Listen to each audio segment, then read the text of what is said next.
Hey, welcome back. I'm excited to tell you, folks, that it's not just March, it's also National Nutrition Month. Are you ready for that? Some of you may be thinking, oh man, what do I do with that information? But joining me now with tips on how to stay healthy with some unusual foods we may not think of or know how to cook is Mim Gaines from Stanford University. Mim, thank you so much for being here. Thanks for having me. I know firsthand you're a great cook and you know a lot about this, so I'm trusting you today.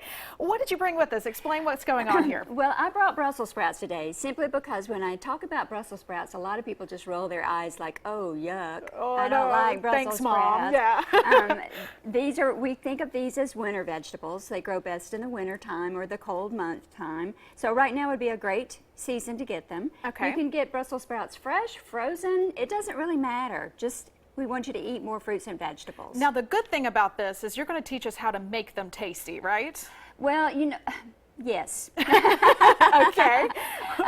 When you think about Brussels sprouts, a lot of times you think of overcooked and they kind of get brown and mushy or gray, even have a sulfur taste to them. And that's because people tend to boil them. Okay. So what we're going to do is make a healthier. If they're not boiling them, they're putting a lot of bacon drippings on them so that it actually hides the flavor of the Brussels sprout. That's a lot of fat.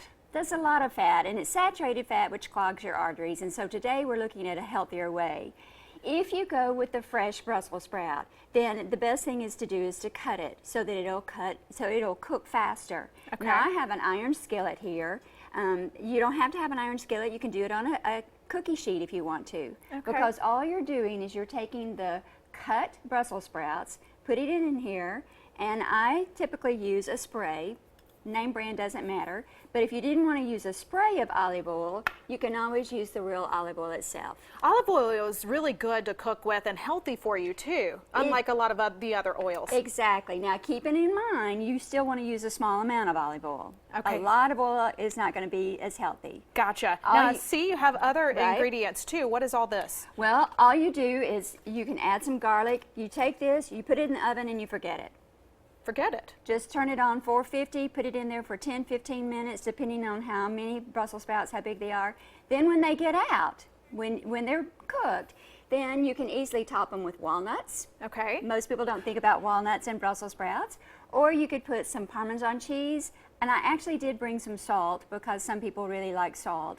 But the flavor of the Brussels sprouts, when Magic they of come TV. out, Here we go. Da, da, da, da. so you can see that the oven has roasted them. They don't have that sulfury taste. It's the real flavor of Brussels sprouts, which is a very mild flavor. And it looks really good too, and it's healthy for you. You get your vegetables and you're not covering it up with a lot of fat as well. Right. Okay, how can people find out more information if they're interested in learning some of these tips? Eatright.org is Okay. the Dietetic Association website, or you can go on, like Spark People has a good recipe. Okay. Or you can always contact us at Sanford. Awesome. Mim, thank you so much for being here with us today. I got a fork in hand and we're going to check this out.